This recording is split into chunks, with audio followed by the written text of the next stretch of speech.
Bienvenido a esta edición del Club de Lectores. Hoy es un momento de sorpresa hasta para mí. Tenemos un escritor ya establecido, pero como un secreto que opera en las montañas de Puerto Rico y gente conoce por allá, pero nosotros no lo conocemos. Y aparte, y esto es de verdad con mucho cariño, presentamos a Antonio Miranda, que opera con distintos nombres. Esa parte es un código secreto de los montañeros, ¿verdad? Esto hablamos en otro momento. Pero tampoco alguien que tiene registro, porque o sea, si tú me dijeras que tú tienes 70 años, pero tú no llegas a 31, ¿entiendes? No. Y no hay registro para encontrarte. Así que esto es un misterio bien bonito. Pero fue una idea de la compañera María Sanparelli que habláramos hoy de la obra del compañero Antonio Miranda, nombre de escritor, o el nombre que él asume como escritor, y dentro de eso conocer Simulación, su libro Simulación, se me escapó nuevamente. Simulación del Tiene una bienestar. novela bastante. Simulación del bienestar, una novela de 300 páginas que me parece interesante para alguien que no es boomer, que es otra generación. Entonces, esto fue lo que a mí se me desconcertó. Nosotros necesitábamos un seminario de un mes para trabajar la obra de Antonio Miranda. Así que no era una semana. Pero está chévere que estés aquí, está chévere que esto pase. Así que te voy a celebrar y perdóname mi honestidad, pero esto me sorprendió. Porque María dijo, hay que trabajar este escritor que tiene 3 novelas, tú después vas a corregir, que está diciendo cosas muy interesantes y que nadie lo conoce. Y yo sigo instrucciones, así que María Sanparelli me dio instrucciones, yo las seguí inmediatamente. Pero cuando empecé a investigar que vamos componiendo en la semana esta actividad, digo, pero esta persona no existe, y cuando aparece tiene otro nombre. Y tú dices, pero ¿sabes? Lo estarán buscando. Así que bienvenido al Club de Lectores del Pozo Antillano y Pasillo del Sur Editores. Esto es un proyecto que llevamos 18 meses ya haciendo. Tú eres la penúltima persona de esta temporada. Terminamos el sábado que viene. Volvemos a mediados, fines de agosto del 2020, en 2 meses. Pero es un proyecto que nos ha quedado bien para conocer y descubrir gente que está haciendo cosas de literatura en Puerto Rico en gremios paralelos, como avatars, mundos paralelos, porque nadie está en el mismo mundo, pero estamos en distintos mundos y en eso estás tú. Así que yo voy a estar interviniendo, pero reconozco que en este momento no pude prepararme para esta charla hoy porque me sorprendió una novela de 300 páginas. Si tuviera 70 años te creía, pero a los 30 me confundí y no hablamos de eso porque estamos trabajando varios proyectos con María y nos perdimos, por lo menos de mi parte, y aparte que el día de hoy ha sido muy complicado en actividades que estamos haciendo. Así que bienvenido a esto y queremos que sigas y queremos conocerte más y queremos estar contigo. Yo voy a hacer intervenciones, pero lo dejo ahora con la compañera María Sanparelli, quien es una reconocida, laureada amiga y después escritora. Y ahora estamos como en 3 proyectos a la vez, pero de eso no vamos a hablar hoy.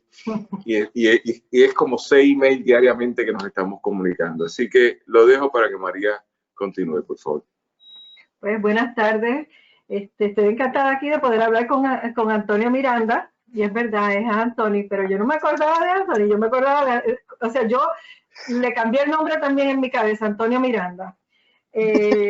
Vamos a hablar de Simulación del Bienestar, pero tú tienes otras novelas que son de fantasía y tienes un libro de cuentos, tienes una trilogía de fantasía, si no me, ¿verdad? Que estábamos hablando, Sí, y el libro de cuentos que también tiene que ver con la propuesta de los hermanos, porque aquí sí. en esta novela estamos hablando de unos cuatrillizos, así que háblanos un poco de tu trayectoria como escritor. Dinos un poco para que te conozcan. Sí, claro. Buenas tardes, María y Daniel. Gracias por la invitación, por tenerme aquí. Tuve que salir corriendo de casa porque no tenía suficiente señal para usar el celular, así que me ven que estoy en mi carro. Pero nada, mi nombre. Perdóname, que eso es el sentido de los nombres múltiples y que está en la movida. Es un getaway car, ¿entiendes? Esto es una película de que te están persiguiendo y estás en el carro para seguir. Pero sí, y está al lado de la estación de bomberos. Sí, está estacionado al lado de los bomberos. En el libro de simulación del bienestar hay algo de eso también. Sí. Pues para hablarles primero un poco de lo que yo llevo haciendo. Yo tengo publicados ya 3 libros de cuentos y una trilogía de novelas de fantasía. Y ahora mi más reciente novela, Simulación del Bienestar. Daniel estaba mencionando que le sorprendió una novela de 300 páginas de un escritor relativamente joven como yo, tengo 31 años. Lo que Sí, Daniel no sabe es que mi novela anterior es de 500 y pico de páginas. de verdad. Señor, María, es un seminario, lo pautamos para octubre 1 y hablamos de la obra de Antonio. Vale la pena, pero me tienes que dar 3 meses, ¿entiendes? Ok, 3 meses. Vale. Nada, yo soy jayuyano, nací en Ponce como casi todo el mundo en Jayuya, pero me he criado toda la vida acá. Estudié química, soy químico licenciado en Ponce, luego en Calle y en un programa de traslado. También estudié un minor en biotecnología y luego hice mi maestría en creación literaria en la Universidad del Sagrado Corazón en Santurce. Allí fue que conocí a María y a muchos otros compañeros que quiero mucho. Desde entonces hemos estado conectados y colaborando. Y esto de escribir, desde la escritura, yo creo que nació desde la escuela superior, cuando mi grupo de amistades teníamos como un juego, un pasatiempo muy curioso, que era tomar una libreta de estas Jimbook de divisiones, escribir algo, lo que fuese, en un día, sobre películas o cosas que estábamos viendo en el momento, qué sé yo, Star Wars, Harry Potter, lo que fuese, como un fanfic, básicamente hacer fanfiction. Y el próximo día se lo dábamos al próximo compañero y así seguíamos añadiendo capítulos chiquitos o páginas incluso. Y eso lo estuvimos haciendo durante un año básicamente. Y pues todos como que evolucionamos y seguimos nuestros caminos, pero a mí se me quedó siempre ese gusto, esa semillita por estar creando, inventando historias. Y lo seguí haciendo como forma de expresión durante el bachillerato, cuando estudiaba química. Y no fue hasta que me gradué de químico que entonces pensé tomar esto en serio. Yo tenía esta necesidad de expresarme, de hablar de alguna manera sobre preocupaciones e ideas que tenía. Y yo creo que la literatura es la forma artística que mejor me ha permitido hacer eso. Y es de las mejores decisiones que he tomado en mi vida. Fue una decisión bien importante, irme a estudiar literatura, pero aquí estoy, con 7 libros ya publicados, si no me equivoco. Y aquí tengo Simulación del Bienestar. Te tengo que hacer una pregunta por curiosidad. ¿O tú trabajas en qué industria? En la industria farmacéutica. En una Trabajo planta. en una planta, sí, aquí en Jayuya. Pues curioso que tengas entonces, o sea, tienes que tener una disciplina. Háblanos de la disciplina, porque la disciplina quiere decir que escribes de madrugada. Sí, Y yo no sé cómo es tu vida personal, no es tema de esta conversación, pero alguien que a los 31 años haya producido 7 libros y una novela de 500 páginas y otra que me enviaron a mí el miércoles de 305 páginas, tiene que tener mucha disciplina de sentarse a escribir. Así que habla de eso. es una combinación de disciplina y de necesidad. La expresión es una necesidad, en mi opinión. Es una necesidad, más que un gusto, más que un hobby. Y por supuesto, hay que tener la disciplina de tener una meta, de tener un plan y de tener la gana y la intención de completar un trabajo, en este caso un trabajo literario. Pero también a uno le tiene que gustar lo que está haciendo. Y esto es un proceso, el proceso creativo muchas veces significa frustración, dolores de cabeza, altibajos emocionales. Y no hay otra forma de continuar en el proceso que no sea con disciplina y con las ganas de hacerlo. Así que, como tú bien señalaste, Daniel, yo sí pues tengo una rutina de trabajo errática. Pues la industria privada, en especial la industria farmacéutica, pues tiene unas exigencias de días y de turnos que son según la necesidad que tenga la compañía y la empresa. Yo usualmente escribo durante la tarde o la noche, siempre que pueda. Mayormente durante los fines de semana busco mis lugares aquí en Jayuya, que los tengo ya identificados, donde puedo venir con toda tranquilidad, con mi laptop, mis libros y ponerme a escribir 2, 3, 4, a veces 6 horas en mi rinconcito. Ya que algunas personas pues me conocen, saben que yo vengo, me estaciono en mi esquina, en la mesita, en el negocio y ahí me quedo escribiendo. Qué chévere, qué chévere. Pues mira, Antonio, vamos a hablar un poco de tu novela, porque a mí me pareció muy interesante. Ya yo había leído la de fantasía, la de las hermanas. Sí, ¿Te acuerdas? Es que nosotros compartimos un taller de novela sí. y entonces Antonio estaba trabajando en aquella novela en ese momento, pero no había leído nada tuyo que fuera, como tú dices aquí, una hipernovela, que de hecho busqué el término y lo encuentro en arte, pero no lo encuentro en literatura. Quisiera que hablaras un poco de eso. Y otra cosa que me interesa mucho es que tú sitúas la novela en Jayuya, y una de las cosas que estábamos hablando fuera del aire era que tú dices que Jayuya es impune. Lo que pasa en Jayuya es impune. Y yo, mientras leía la novela, le decía, ¿será Jayuya nada más que es impune o es la isla completa? Así que me gustaría que hablaras por qué tú dices que es una hipernovela y esta idea de que lo estás situando en Jayuya en tiempo real, realmente, como estábamos hablando Y entre... eso me pareció interesante de esta novela, porque es en tiempo real, con Sí, personajes reales, sí. ¿entiendes? Así que, Sí. o sea, hay algo ahí interesante. El Hay un periodo rompimiento ahí. Antonio estaba diciendo que el periodo es después de María y antes de los terremotos. Ese es el Correcto. tiempo de esta novela. Ok, pues si puedes abundar. Sí, Simulación del Bienestar es una novela realista. Ajá. Previo a esa novela, todo lo que yo había publicado habían sido trabajos de fantasía. Es lo que más me inspira, me apasiona. Yo soy bien fanático de los libros de Tolkien y de Ursula Le Guin. Y pues eso es lo que yo estuve creando durante mucho tiempo. Lo que llaman en inglés high fantasy, o la fantasía pura, medieval, fantástica, de dragones, hadas, espíritus. También la ciencia ficción, elementos futurísticos o de tecnología entremezclados con la realidad y con la ciencia. Y yo estaba sintiendo una necesidad o como que me faltaba algo luego de que publicaba esos libros. Algunos son novelas, otros son colecciones de cuentos. Y yo me dije, ok, yo sé que hay algo que todavía no he logrado expresar o comunicar como yo deseo. Y yo dije, tengo que hacer un cambio. Pues una de las opciones que tuve era cambiar no el punto de vista, el estilo, el fondo de fantasía a realismo, que eso nunca lo había hecho, por lo menos en un libro grande, una novela, una colección de cuentos. ¿Verdad? Me puse como que unas guías, unas reglas a seguir, todo apuntando a continuar ese hilo realista y evitar elementos, por ejemplo, de realismo mágico o de lo real maravilloso, que como que vienen bien fáciles, como que uno sin darse cuenta ya esos elementos se están metiendo Sí. en la estructura.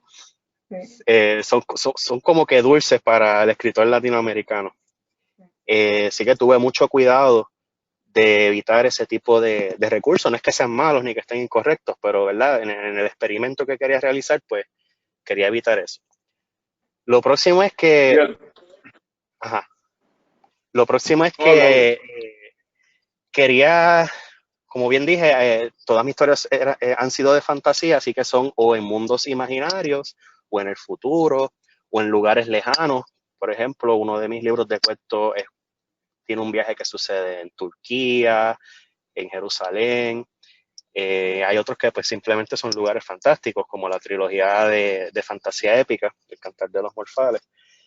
Yo dije, ok, aquí voy a hacer todo lo contrario. Va a suceder en el lugar que más conozco, el más cercano que tengo, física y espiritualmente y en mi corazón, que es Jayuya, que es mi hogar, que es el pueblo donde yo vivo.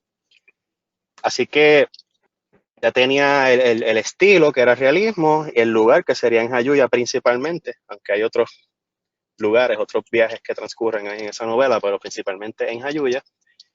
Y lo tercero es que los personajes iban a ser hermanos. En este caso son cuatrillizos. 2 hermanas y 2 hermanos.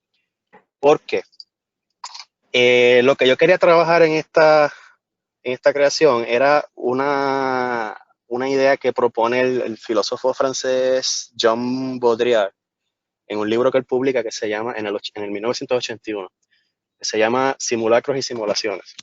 Él es una de las primeras personas que expone una teoría, un cuerpo filosófico sobre cómo los símbolos, las cosas reales, las ideas, las cosas que tienen valor en el mundo real, van siendo desplazadas y transformadas por otras cosas artificiales que no tienen ningún valor o que tienen un valor tergiversado o transformado.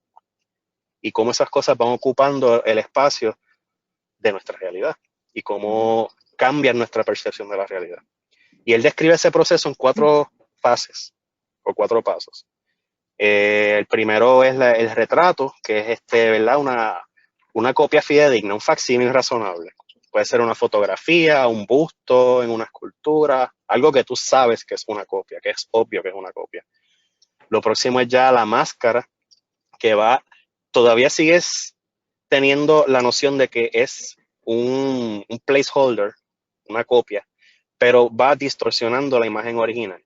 Y a mí me gustó utilizar mucho el ejemplo de por ejemplo, los Funko Pops o los muñequitos de plástico que uno compra, son juguetes, que pues, por ejemplo, un juguete de Spider-Man, tú sabes que es Spider-Man, pero Spider-Man en sí es un símbolo que ocupa o representa unas ideas, pero al mismo tiempo el juguete también está distorsionando la imagen de Spider-Man, físicamente y también, por ejemplo, económicamente, por su naturaleza de juguete y de artículo de comercio.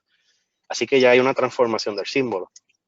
Ya en la tercera fase viene una idea que no tiene nada que ver y desplaza el significado del símbolo original. A esa fase John Baudrillard le llama la ilusión, porque crea una ilusión. Ya ahí la persona no está muy segura o muy clara o muy consciente de que hay un desplazamiento de ese símbolo original. Ya ahí empieza como que el engaño o la ilusión, por eso él le llama ilusión. Y en la cuarta fase ya es lo que él llama el simulacro puro. Ya hay otra cosa que la tomamos por la original, sin darnos cuenta, sin saberlo. Entonces, aquí viene lo que María mencionó al principio de que la frase que yo pongo, que Jayuya es impune, o Puerto Rico es impune.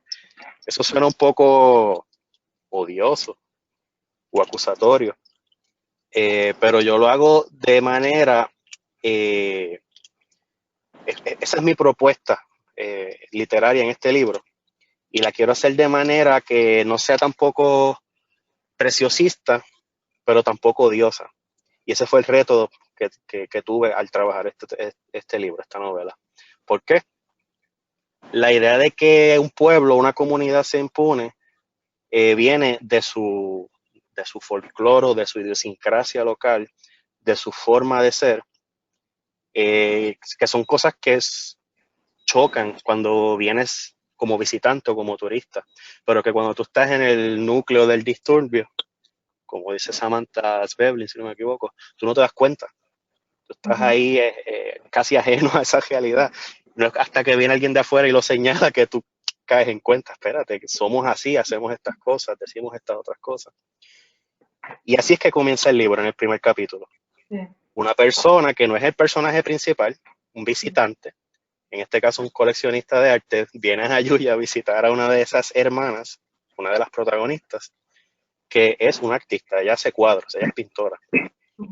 Y este visitante es el que se va chocando con toda esta idiosincrasia y toda esta forma de ser del jayuyano y del puertorriqueño, porque él se va dando cuenta desde que llega al aeropuerto y mientras va haciendo todo el viaje a través de Puerto Rico hasta llegar al centro de la isla en Jayuya. Fíjate, ¿quieres hablar algo más? Porque es que me parece, hay 2 referentes que quiero que hagas sintonía. Hay una compañera que se llama Valeria Ebons, de UPR Río Piedra, que ha estado trabajando el hipertexto. Y el hipertexto es primo de lo que tú estás hablando. y ella trabaja con un personaje que se llama Macedonio, dame buscar el nombre de nuevo, que es argentino, y donde ella ha logrado identificar otro escritor que ese sí no encuentro el nombre ahora, que es un escritor puertorriqueño que desarrolló el hipertexto en la década del 70, que hacía unas obras de teatro, unas novelas que se combinaban con artes plásticas en la calle y con activismo político de lucha armada. Entonces, el hipertexto, que no es no fue el término que tú utilizaste, María, ¿verdad? Pero es la capacidad de... Hipernovela, es una hipernovela. Sí, pero es que la hipernovela, por lo menos como me lo explicaron a mí, dentro del hipertexto, así que estaba escribiéndole a Valeria Arbonies Flores para que participara en este diálogo, porque ella es estudiante de UPR destacada y dentro de eso habla de Macedonio Fernández, que es el argentino que desarrolló el concepto y es el padre-madre fundador de este concepto en América Latina. Segundo, traigo entonces a Elidio Latorre Lagarre, no sé si lo conoces, que es del pueblo vecino a ti. Él es de Adjunta, tú eres de Aguayú y eso están pegados los dos, literalmente. Y él trabaja cosas similares a ti y tiene unas novelas que las desarrolla allí en Adjunta. Así que hay que ir para allá, María. Tenemos que hacer como el primer congreso de las novelas de la montaña. De las montañas. Mira, sí, pero también, también reconocer que hay un cacique de Jayuya, que es el único cacique que tiene un mausoleo, corrígeme de esto. Correcto. Que está allí en el pueblo, que nadie se acuerda de eso en este país, nadie celebra eso. Pero yo parto de la premisa que fue un cacique contestatario, que no fue de los subordinados, fue uno que peleó. Entonces, esto que tú me estás trayendo en este tipo de novela, que María es la que nos introduce a tu trabajo, por lo menos en mi caso, me parece interesante y me parece interesante lo del contexto de la geografía. Así que no estoy diciendo que tú seas un escritor de un pueblo de 6.000 personas, no estoy diciendo eso. Estoy diciendo que esa geografía está motivando un tipo de literatura que hay que prestarle atención. Sí. Y que la gente siempre piensa que San Juan produce o que Ponce produce, pero cuando veo lo que Lidio ha hecho, porque una de las novelas de él, la última, pasa después del huracán María en Adjuntas. Y nosotros tuvimos un congreso en septiembre en México y a mí me pareció fascinante lo que él estaba planteando, ¿verdad? Y entonces el de San Juan subestima todo lo que no sea Cupey. Después de Cupey eso es campo, para allá abajo, ¿me entiendes? No es verdad. No es verdad. Así que nada, quería darte esos dos referentes para que los conozcas, porque hay otra gente investigando sobre esto. Después te los paso. Vale. Pues mira, Anthony, te quería decir, ahora que tú mencionas al filósofo, voy viendo que tú así fue que dividiste la novela, porque yo te digo la verdad, a mí lo que me capturó desde el principio fue la narración. Esa era una oración que caía dentro de la otra y dentro de la otra y dentro de la otra. Yo no tenía resistencia ninguna al hilo que tú me ibas llevando y eso me llamó la atención porque es demasiado frecuente que yo encuentro que tengo que luchar con la prosa, que tengo que obligarme y aquí no pasa eso. Incluso cuando tú haces toda la descripción, que a mí me gustó muchísimo, de cómo se hace una máscara, y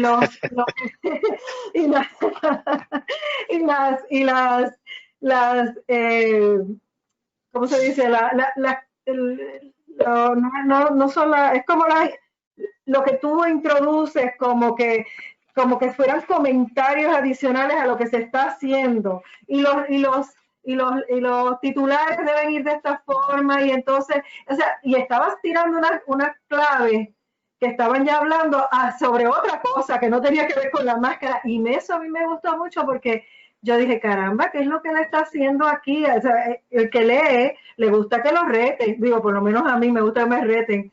Y yo quería saber por qué le está diciendo esto y por qué, y ajá, y por qué es tan importante, pero no me detenía, seguía leyéndolo y la leí, bueno, he leído la novela 2 veces, o sea que ya tú sabes que no me pesa leerla.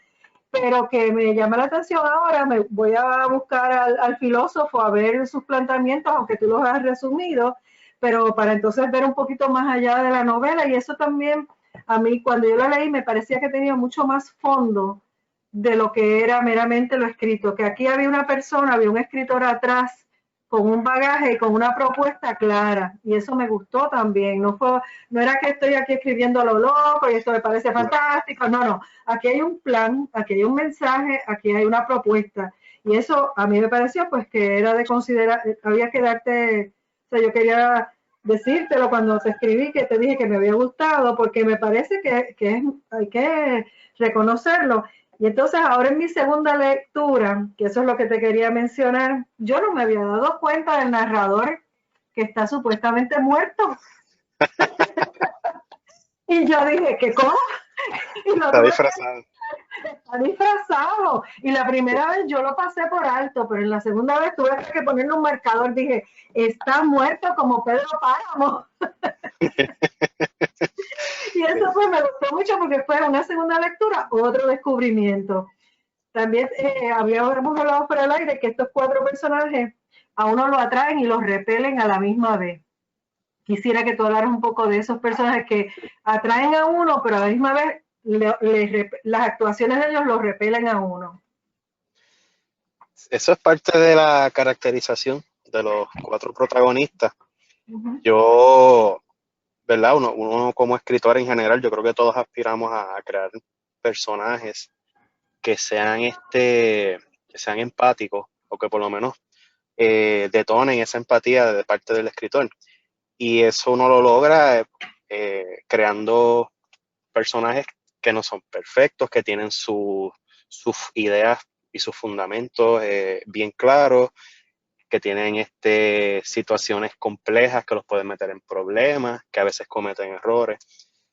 Y el reto aquí, eso de por sí es un reto para un escritor, pero también otro reto es crear 4 protagonistas que tengan esa complejidad, esas dimensiones, esas capas sucesivas de personalidad y que sean distintos, que sean diferenciables. Que tú, por ejemplo, puedas hacer un diálogo entre 2 o 3 de ellos y con una mínima cantidad de acotaciones, me refiero, ¿verdad? Al que Sí. no sabe mucho, pues saber quién está hablando, no tener que mencionar directamente, este es fulano, dijo fulano, dijo fulano. Uh-huh. Y tú Exacto. sabes quién está hablando por su forma Sí. de hablar y de expresarse. Y claro, eso no solamente aplica a los diálogos, también aplica a las acciones, a la narración, a la descripción de lo que está pasando, de los conflictos. Yo creo 4 personajes que parten básicamente, es como un viaje, es como una novela de formación, el estilo Sí. germánico, alemán clásico Sí. de la novela de formación. En este caso son los 4 hermanos que se acaban de graduar de escuela superior, han vivido siempre en Jayuya, en la misma casa, los mismos papás, en las mismas habitaciones y espacios en común, y ahora se topan con el reto, con la situación de que tienen que ir a distintas universidades a estudiar. Entonces, pues 2 de ellos se van a Mayagüez, una se va a Ponce, la otra se va a Arecibo, y ahí empiezan a diferenciarse uno del otro. No es hasta que ellos llegan a esos ambientes y situaciones extremas, porque hay muchas situaciones extremas en esa novela, Sí. que empiezan a florecer esas personalidades con sus virtudes y sus defectos, que es lo que tú mencionas, María. No es hasta que ellos se ven expuestos a estas situaciones límite o situaciones incluso traumáticas en algunos casos, que ellos empiezan a descubrir su propia personalidad y su propia capacidad de bregar o de no poder bregar con la situación. Uh-huh. Entonces, nada, ¿verdad? Tenemos personajes que incluso se quitan. Hay uno que es un dropout, empieza a estudiar Sí. agronomía y se quita para seguir el negocio del papá, que era criar gallos y caballos y entre otras cosas. Se ve en la situación de que acaban de prohibir las peleas de gallos a nivel federal y por supuesto también en Puerto Rico, entonces él tiene que bregar con eso. Por otro lado, pues tienes a la hermana que es como que una brain, ella es bien hiperactiva, ella hace de todo, ella está en todas, pero entonces tiene esta ansiedad y esta preocupación constante. Entonces, como que se expone a situaciones peligrosas todo el tiempo, eso le trae un montón de problemas. Tiene un hermano que le ayuda mucho, pero al mismo tiempo también le trae problemas al hermano y a la mamá, y se vienen enlazándose esas ideas una tras otra. Me llama la atención lo que tú dijiste al principio, María, de que las oraciones fluyen o no funcionan como tropezones, sino que tú las puedes seguir. Yo presto mucha atención a las aliteraciones. Eso es el uso consecutivo de las consonantes. Yo trato de evitar eso lo más que pueda. Yo cuando estoy revisando mis textos, yo le presto mucha atención a las aliteraciones, a las rimas y a las palabras repetidas. Yo trato de evitar esas tres cosas, porque me he dado cuenta luego de todos estos libros que he publicado, que al uno minimizar la cantidad de aliteraciones, de rimas y de palabras repetidas, uno como que consigue ese efecto que tú mencionaste, que es esa fluidez, no sé si no es musicalidad, pero sí esa fluidez, de que no tropiezas tanto. Porque es que esas cosas, las rimas y las aliteraciones, y entre otras cosas, son tropezones en la prosa. Exacto, pero y también cuando la estaba leyendo, que tú haces la referencia también a Bolaño y 2666, yo empecé, es que está tronando aquí, yo empecé en 2666 y es ese flujo. Me acuerdo del flujo ese de las oraciones. De hecho, tú en un momento dices, exacto, que es tu papá El ladrillo. que es tu papá Ese es de 500 páginas. No, este es el de Roberto Bolaño. Ese tiene como... 2666. Sí, 2666, pero que yo nunca la terminé, tú sabes, yo la empecé, pero pues, llegó un momento que perdí el interés, pero que en la tuya me acordaba ese ritmo, me acordaba el ritmo de esa prosa. Indudablemente hay una influencia y el estilo de Bolaño percola en Simulación del Bienestar, porque cuando yo estaba escribiendo Simulación del Bienestar, yo estaba leyendo a Bolaño. Yo creo que muchos de nosotros en el mundo de la literatura tenemos la etapa Bolaño, en que nos obsesionamos con ese gran escritor. Y él tiene ese estilo bien particular, que tiene un efecto así también como de que tú sigues leyendo y leyendo estas oraciones larguísimas, con pocos signos de puntuación, con un enlazamiento, unas estructuras paralelas entre oraciones y párrafos que te permiten continuar, a pesar de que es un bloque ininterrumpido de texto, tú lo sigues leyendo y leyendo y leyendo. Y yo creo que la clave está en eso, en evitar esos tropezoncitos literarios como las rimas, las aliteraciones, palabras repetidas, entre otras cosas.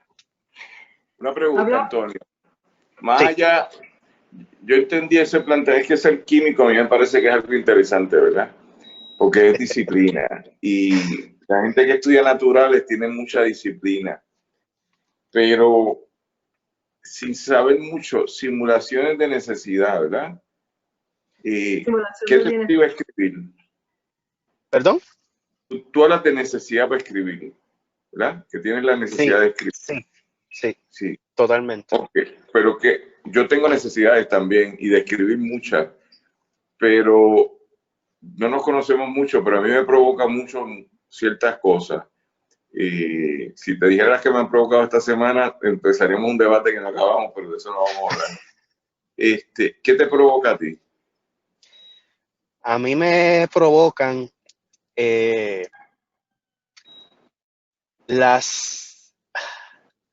¿cómo te lo digo? La manera tan rápida en que fluye y sucede la realidad en nuestro día a día. Cómo las cosas parecen perder valor o parecen perder importancia simplemente por la cantidad tan enorme de información y de eventos o de sucesos con los que nos tenemos que enfrentar.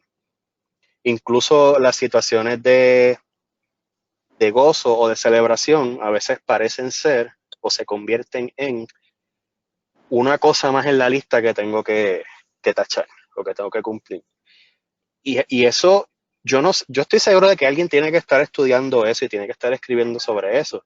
Incluso John Baudrillard, el filósofo que mencioné ahorita, es uno de los primeros que empieza a romper por ahí con esa preocupación postmoderna.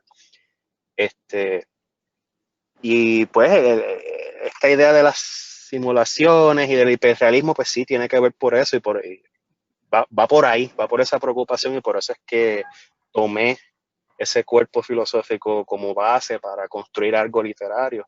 Pero también sigo teniendo otras inquietudes y he seguido leyendo otras cosas. Yo, por lo menos en mi experiencia, y yo sé que muchos compañeros y amistades mías también la tienen, hay una desconexión espiritual, a nivel espiritual. No estoy hablando de religión, estoy hablando de un nivel más grande, más general y más importante de las cosas. Y eso es lo que a mí me preocupa. Entonces yo lo trato de explorar a través de las relaciones fraternales. ¿Por qué? Pues porque es algo que yo no lo sé explicar al día de hoy, pero es algo que me inspira. Es algo que me motiva y me inspira. Y es algo que me provoca esa necesidad y esas ganas de escribir, y que me ayuda mucho en el proceso creativo. Pero la preocupación es a este nivel de la desconexión emocional y espiritual, y la rapidez o el ritmo vertiginoso del día a día y de las rutinas, que la rutina es rutina, pero al mismo tiempo es como una autopista de cosas que se convierten, no sé, en un continuo sin principio ni fin, no sé. De hecho, Yo, el de Baudrillard personaje... podríamos hablar mucho. Yo he leído mucho a Baudrillard, lo conozco bien, y lo de las simulaciones fue un momento dado de él, que tiene un libro que es extraordinario, que es el crimen perfecto, que es sobre la realidad ya no existe, vivimos en la nada, pero la nada es un concepto filosófico, que Sí. cada vez que tú lo explicas lo llenas, tu explicación llena el vacío, y viene la mía y llena sobre tu vacío o tu explicación. Pero dentro de esa consideración, pensando en el contexto de Jayuya, y vuelvo para atrás, y estoy tratando de interpretarte, en un pueblo que tiene un cacique enterrado allí, no es cual fue el pueblo, ¿ok? Porque en los otros pueblos tienen a Ponce de León, esto y otro, allí tienen al que fue víctima, ¿ok? Pero segundo, en lo que es fraternal, ¿tú vienes de una familia de muchos hermanos o pocos hermanos? Soy hijo único. Eres uno Yo y creo que hijo eso es único. una manera de explorar esa relación o esa experiencia que nunca tuve. Es una manera de Sí, explorar. eso está interesante, porque entonces te produces con un cuádruple, que es también jugar con Luis Rafael Sánchez con quíntuple. Y dentro de esa conversación crear unos diálogos ahí de referencia sobre referencia, que es Baudrillard. ¿Sabes? La referencia de la referencia que va explicándolo todo. Así que te voy a leer, porque he sido honesto que para ver no te pude leer por bastantes cosas que estamos haciendo esta semana. Pero sí creo que es interesante lo que estás tratando de hacer desde ese pueblo llamado Jayuya, que tiene, a lo de lo que nos está explicando María, tantas referencias que entonces me cruzan de distintas cosas. Así que nada, sigue María, perdóname. ¿No? Estoy hablando de eso de la desconexión que estás hablando. Yo encontré, y mira a ver si tú estás de acuerdo con esa percepción que yo tengo, que el personaje de Chenira Ajá. está bien desconectada de sí misma, ¿verdad que Sí. sí? Ella está Hasta de su nombre. sí, ella está desconectada de sí misma. Y tal vez por eso es que me molestaba en cierta medida su personaje, porque es una muchacha inteligente, pero hace cosas que no son inteligentes. Exacto. Nada de Exacto. inteligente. Entonces, hablando, no, lo digo porque ahora que tú hablas de la desconexión, pues yo encuentro que eso es lo que a mí me molestaba de ese personaje, pero no del personaje en sí, de cómo está escrito, sino de su actitud.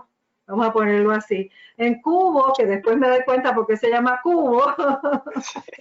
Digo, Sí, eso está eso, en un detallito en el último capítulo, sí, sí. exacto, Cubo. Y yo, por eso es que se llama Cubo. Entonces, en Cuba, pues tú sabes, él está que no, realmente no puede tener una relación como estable, también está desconectado. La artista está desconectada a su manera porque ella está separada de sus hermanos. O sea que no, ninguno, eso me llamaba la atención mucho, que a pesar de ser 4 hermanos, no tenían el cliché de la familia, de familia unida, que uno Ujú. sí que uno lo encuentra en la familia puertorriqueña, tú sabes que es bien importante. Nosotros pues tienes tus hermanos y tus hermanos son importantes y tus primos hermanos también y hay una conexión ahí de familia, pero aquí no la hay y eso me llamaba la atención. Dice, ¿cómo se pueden haber criado esos 4 personajes y ser tan tener tan poca empatía uno con el otro? A pesar de que se tratan de ayudar, pero se ayudan de una forma como hostil todo el tiempo. Así que nada, y claro, quería mencionar también que me pareció fantástico ver de una forma distinta la descripción de la realidad puertorriqueña, por ejemplo, con la jipada que está al principio, ahí no se pasa ningún juicio realmente. No se dice que, ay, mira esta gente, no, no, no, es como, esta es la realidad. Y esto es así, y están en su jipada y han hecho esto, pero no se pasa a juicio, que a veces uno lee eso en la literatura como que, Ave María, mira esa gente, o al revés, ay, es una maravilla porque hace eso. No, no, aquí no se pasa a juicio sobre esa realidad en tu pueblo, en Jayuya, pero que se repite en otros pueblos también. Claro. Donde hay también cabalgatas y se van por el medio de la carretera. Yo me he encontrado cabalgatas de noche, en la oscuridad de la noche, en la carretera 693, y te encuentras de pronto con las ancas de caballo y tú no lo sabías hasta que estás encima de ellos, tú sabes, y eso pues, y a ellos que les importa, ellos siguen por ahí. Claro, sí, porque la idea no es crear un antagonismo ni una crítica negativa, es lo que tú dices, es presentar una realidad, porque esa es la realidad. El que viene aquí lo va a ver. Y no es decir esto es bueno o esto es malo. Lo que pasa es que son cosas con las que tú tienes que bregar y son parte de la cultura nuestra y de nuestra idiosincrasia y afectan nuestra forma de actuar y de pensar. Sí. Y entonces es como decía ahorita, hay gente que no se da cuenta de eso porque están metidas ahí en el mismo medio. O sea, no se dan cuenta de cómo los perciben o de cómo ellos perciben a alguien que viene de afuera. Y la clave está en eso, en hacerlo de manera objetiva, presentarlo, pero no pasar juicio, porque esa no es la idea. ¿Por qué? ¿Por qué, Antonio? Para tener acceso a una sensibilidad en el lector. Porque si yo me pongo a pasar juicios o a decir esto es bueno o esto es malo, entonces hay un grupo de personas que va a estar de acuerdo, pero hay otro grupo de personas que no va a estar de acuerdo. Sí. Y en realidad ese ni siquiera es el punto, ¿sabes? Si yo quisiera hacer una crítica de la cultura de la idiosincrasia puertorriqueña jayuyana, pues yo escribo un ensayo o hago otro tipo de cosas, o voy a Facebook y hago un rant y me desquito, como a veces lo hago, y María lo sabe.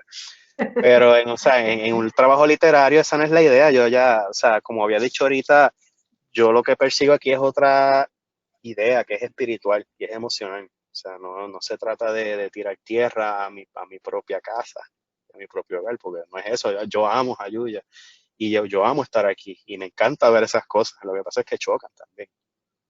Sí. Cosas bien particulares. Igual que el foco de la luz, que lo pone que es algo que todos conocemos, el foco de la luz que no funciona y que vienen y se van y no lo arreglan, pero no pasa juicio, pero funciona como un bloque más de la realidad que tú estás presentando en el momento, que es lo que es como lo que estamos hablando en tiempo real. ¿Se oye? ¿No se oye? ¿No se oye? ¿Sí? Yo, por lo menos yo sí te escucho. ¿Sí? Ahora sí. Que es en tiempo real. Lo que tú estás diciendo es en tiempo real y es contemporáneo con nosotros. Y nosotros sabemos los referentes claramente. Y es tal vez como mirarse en un espejo, ver el país en un espejo. Cuando y es una novela... cuando leo una novela pienso en eso, en un espejo. Ok. Y es una novela post-huracán. Está situada en tiempo y espacio. Sí, pero este debate lo hemos tenido... Ajá. No, porque es que este debate lo hemos tenido ya con todo el mundo, así que faltabas tú, el más joven, es el escritor más joven que hemos hablado aquí, así que faltabas tú, que es, o sea, yo puedo narrar y puedo entender eso tal cual. O sea, el foco está roto, el foco está prendido, hay una caravana de jeeps de domingo, etcétera. Pero cómo yo miro eso, cómo yo lo interpreto, es una acción política. Porque no interpretarlo también es una acción política.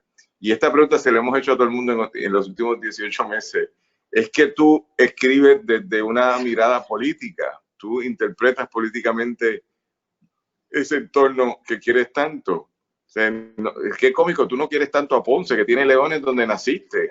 Es decir, tú eres ponceño realmente y vives en Jayuya. Tú vives en Jayuya y quieres un pueblo que tiene un cacique enterrado allí en el alto del pueblo, allí en la plaza.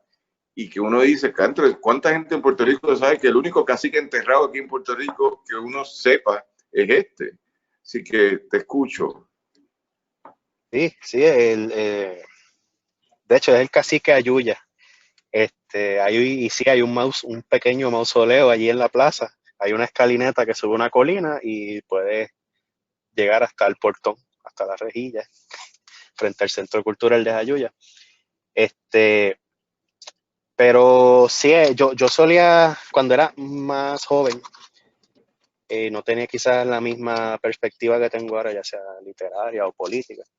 Yo solía pensar que no era buena idea inmiscuir la política con asuntos de arte ni de deporte, por las razones que fuesen. Y yo ahora, a mis 31 años, pienso todo lo contrario, que sí que es indispensable asumir una postura política, ya sea en trabajos artísticos como en trayectorias deportivas, porque el acto de creación, así como el acto competitivo, en el caso de los deportes, es un acto que reúne a la gente, que invoca un sentido de comunidad, que unifica a las personas, y yo creo que esa es la mejor oportunidad que tiene una persona con talento para aportar algo de valor, que tiene un valor concreto, que tiene un valor utilitario, aparte de lo estético, que es lo político, y que la política es lo que nos ayuda a generar cambios y progresar. Y sí, yo estoy de acuerdo contigo, Daniel, que tiene que haber un statement, una visión política, una postura, exacto. Gracias. Una postura política y evidentemente la hay. Lo que pasa es que yo tengo o trato de tener el mayor cuidado posible de no ser ni escatológico, ni crítico de forma en el sentido negativo, ni de pasar juicio. No de decir esto está mal o esto está bien. Yo no pienso que esa sea mi función como creador o como artista, pero sí de presentarlo. Y yo creo que el lector también tiene una responsabilidad de tener una interpretación, de tener una perspectiva intelectual o artística o política para formar una interpretación con lo que yo estoy plasmando en la página. Eso yo no le puedo decir al lector qué es lo que tiene que pensar. Pero al mismo tiempo sí tengo esa responsabilidad de crear esa curiosidad. ¿Por qué yo estoy presentando esas imágenes? De ruinas, de muchas ruinas, de mucho desorden, de cosas folclóricas entremezcladas con cosas que están cayéndose en canto, por decirlo así. Yo no tengo que decir esto es bueno o esto es malo, con presentarte esas imágenes ya a ti te va a chocar, y eso me lo han señalado muchas veces. Sí. Y entonces eso es lo que pone a pensar a uno. Y yo creo que eso sí, eso es una postura política también, claro que sí. De hecho, a mí me llamó la atención mucho que esos personajes tuyos, los que van a la universidad, hablan como hablan. Sí. Yo te iba a preguntar eso, ¿ellas tienen un lenguaje como pobre o no solamente pobre, muy como que uno pensaría que una persona que tiene un poquito más de la educación formal, pero están hablando entre sí mismas, pero es un lenguaje muy pobre, tú sabes. Sí. Yo pensaba, sí. Qué curioso, y te quería preguntar si eso era así o era simplemente que tú querías también hacer un señalamiento, como haces cuando dices que Jayuya es impune. Pues yo lo transferí a la isla entera. Sí. Y yo creo que sí, que tú presentas una posición, lo que pasa es que no es panfletaria. Y ahí también hay un señalamiento sobre no la educación, porque como tú bien dices, ellos tienen su trasfondo intelectual y tienen su educación, tienen su forma de pensar, pero hay un empobrecimiento, Sí, hay un empobrecimiento en el lenguaje, que no sí, necesariamente tiene que ver con lo intelectual. no. Y sí, eso es parte también de la... Y con la conducta también, sobre todo en Chenira, una muchacha que hasta la violan, y entonces a pesar de que la violan, ella sigue yendo al jangueo y como que no tiene ese sentido de autoprotección. Sigue bebiendo, sigue teniendo sexo casual, tú sabes. Pues, y es como, yo digo, pero como una muchacha que está, o sea, una universitaria, inteligente, porque lo dice que es inteligente, es así. ¿Sabes? No, por eso te digo que atraía y repelía. Sí. Eso es también parte del guiño de que, o sea, el intelecto académico no necesariamente No, igual al intelecto emocional, exacto, como exacto. tampoco igual al intelecto espiritual, son tres cosas distintas. Sí. Una pregunta, por curiosidad. ¿Quién es Antonio Miranda? No tú, el personaje Eso, histórico. Porque es como un general de una revolución, pero tú me vas a explicar eso, dale. bueno, ¿de dónde yo saco el nombre de Antonio Miranda? Realmente es una historia bien curiosa. A mí hace casi una década me citaron para ser jurado en un caso federal Así. sobre un asesinato de un policía y yo Ajá. tenía mucho miedo y yo me cambié el nombre en Facebook y me puse ese nombre. Me puse Antonio Miranda y como el caso duró casi un año, la gente en Facebook, como por naturaleza, como por puro simulacro, mi nombre se convirtió en una simulación pura. Yo dejé de hacer Anthony y me convertí en Antonio. Así que eso también es un ejemplo del proceso de desplazamiento de un símbolo, que en este caso es mi nombre. Y me quedé Antonio. No he vuelto a cambiar mi nombre en Facebook desde hace 10 años, casi. Y en tu vida normal, ¿tú operas bajo qué nombre? Como me llamen, la mayoría de la gente ya me llama Antonio. Yo creo que ya muy pocos se acuerdan de mi nombre verdadero. Yo no me acordaba. Ahora sí que hace sentido Bodrilal. Ahora sí. Yo me acuerdo. Nancy. ¿Quién habla? Nancy. Es Nancy Nancy, ¿cómo Derks. estás? Hola. Saludos. Bien, ¿cómo Saludos. están? Hola, Aquí Nancy. escuchándolo. Gracias porque está muy interesante. Sigan hablando. Nancy, Pero tú te acuerdas de qué, Nancy, dilo. Que me acuerdo que se llama Anthony. Lo que pasa es que Sí. no, cuando le voy a escribir no sé si todavía tengo que llamarle Antonio o si ya le puedo llamar Anthony. Yo soy los dos ya. Porque estudiábamos juntos cuando sucedió lo del jurado, Del que él era jurado, jurado. Pero mira, Nancy, yo no necesito más pruebas. Tiene dos nombres y uno es Antonio Miranda, es como un general revolucionario de la Revolución Cubana del siglo XIX, algo así. Yo estaba investigando ahora, buscando el referente de los Antonio Miranda. Un tipo que te escribe con dos nombres y el otro no es tan distinto, pero dice, esto es cómico, pero que está en el carro transmitiendo desde Jayuya, al lado del cuartel de los bomberos.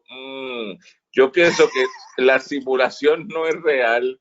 Lo real es los drones que deben estar volando por ahí, que tú estás pendiente y van a disparar. Hay algo aquí que a mí me parece interesante de esto. Y ahí tendría que decir, volviendo a Macedonio Fernández, pero al otro escritor puertorriqueño, que es un señor ya como de 70 años, que tiene una novela muy importante, que la reseñamos, que era cuando él escribía novelas, se llaman novelas, es hipertextualidad también, pero novelas narrativas algo, tiene un nombre, donde él estaba describiendo la lucha armada en la novela y la lucha armada se iba en paralelo a lo que estaba pasando en la calle. No porque él estuviera participando, sino porque él cogía el evento y eran novelas rápidas. Pasó un evento, al mes había una novela. Yo voy a ver si sale, porque hicimos una reseña de esto en el periódico y me parece eso interesante. Así que hay algo místico, hay algo interesante detrás de esta figura que María Samparini nos ha traído hoy aquí. Está bien. Mira, yo quería mencionar una última cosa porque yo veo que hay mucho que mencionar porque entonces una referencia Nos vamos a hacer un seminario de 3 días, sí, ¿entiendes? hay una Pero es en octubre. No, y que tienes unas referencias muy interesantes aquí en el libro, musicales. En el libro hay mucha música, sí. Hay mucha música. Yo no sé quiénes son, tendría que sentarme en la máquina cada vez a buscarlo, pero hablas hasta de Julia de Burgos, bueno, tienes montones de referencias de Amy Wittenour, que la tienes ahí en tu foto del profile, pero que a mí me pareció que cuando tú terminas ya la novela, cuando estás recordando el día en la playa, que ellos se intercambian las identidades, podemos ser tú, yo puedo ser tú y tú puedes ser yo y nadie se da cuenta. Esa escena o esos días que ellos pasan en la playa me parece una forma muy magnífica, bueno, eso suena mal, pero magnífica de terminar la novela, porque es como ese inicio de ese momento donde eran una familia, porque ya al principio de la novela ya no son una familia, ya son no enemigos, son individuos, pero ya se enfrentan uno al otro, ya no se consideran como, o sea, ya se han sacado todos sus defectos y se atacan uno al otro, pero en ese momento eran una unidad y me gustó porque es como ir de ese presente al pasado sin la nostalgia, pero sabiendo que ahí se perdió algo. Y me gustó cómo terminaste la novela. Es un final retrospectivo e introspectivo también. Sí, las dos, sí. Sí. Me gustó mucho yo te digo, a mí la novela me gustó y me gustó cómo la llevaste y nada. No, a mí no me gusta decir te felicito porque no es eso no es. Lo que pasa es que quiero que sepas que la disfruté, que me gustó y que vale la pena hablar de ella. Gracias. Ve acá, antes de terminar, Antonio, sí. ¿En qué andas escribiendo en estos días? Pues yo me he tomado un break en estos últimos meses. He estado jugando juegos de video, porque yo llevaba muchos años escribiendo literalmente sin parar. Yo publicaba un libro y empezaba a escribir el otro y el otro y el otro y yo, o sea, tuve que parar. Pero ya estoy formando una idea que tengo bastante clara. Yo estoy leyendo hace un tiempito un filósofo surcoreano que se llama Byung-Chul Han, que también explora mucho los temas filosóficos sobre el tiempo, sobre las simulaciones y cosas bien pertinentes a nuestra realidad, al individuo posmoderno que somos nosotros. Y estoy formando algo, pienso llamarlo breve derrota, siguiendo la idea que trabaja Tolkien en El Señor de los Anillos de la breve derrota, de que a la larga siempre vas a morir y siempre te van a derrotar y el malo siempre va a ganar, pero lo importante es seguir dando la batalla y seguir tratando. No porque vas a morir o no porque te van a derrotar, tú vas a dejar de luchar. Eso él le llama la larga derrota, o él no, los estudiosos que lo trabajan, la larga derrota, de long defeat. Yo quiero trabajar algo que sea la breve derrota y quiero seguir trabajándolo con esa ideología de Tolkien sobre el rescate de la emoción medieval o de la ilusión medieval, pero a partir del realismo, no de la fantasía. Así que eso es lo que voy a tratar de trabajar el próximo año. Esa es la idea que tengo por ahora. Así que sí.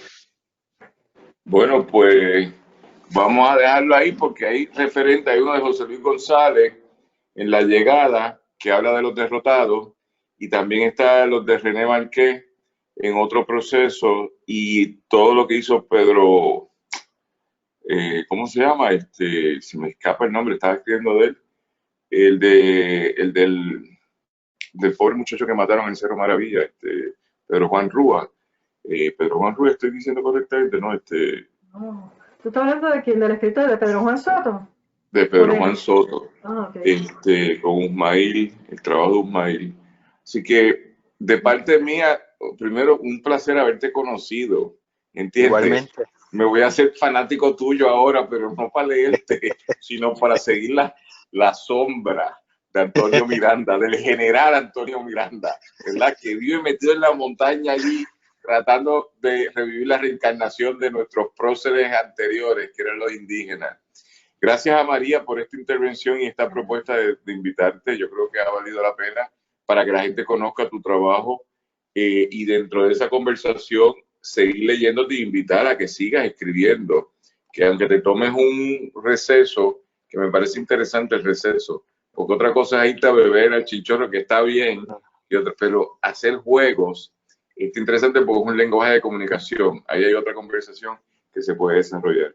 Así que te felicitamos por Simulación del Bienestar, una obra publicada en 2019.